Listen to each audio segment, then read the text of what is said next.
About 7 years ago, I attended my first HR event, and I remember one of the topics that they spoke about was about Gen Y talent, right? And they discussed things like Gen Y not loyal these days, like to change jobs, or lack accountability. And this was the first time I ever heard something like this in a public forum. I thought, oh, okay, that's quite interesting. I didn't know that that's what people were saying about Gen Y. Now, if you fast forward like many years until today, right? If you go to a HR conference, you still have people talking about Gen Y. It is still a topic that's being spoken about, even until today, which completely surprises me, right? Because did you know that Gen Y is already 36 years old?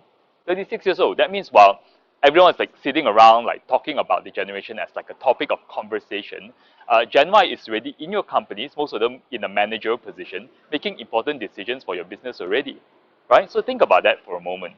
And if employers, are out there complaining about the generation and wanting the generation to kind of adapt to them, that's completely not practical at all, right? And instead, they should be thinking about how they want to adapt to the generation.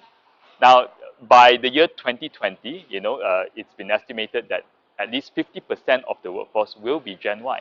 So a lot of employers need to start thinking about how they want to do this already. Now, I know that, when I speak to employers, a lot of the time they will say that, but Derek, I am trying to like kind of solve this problem.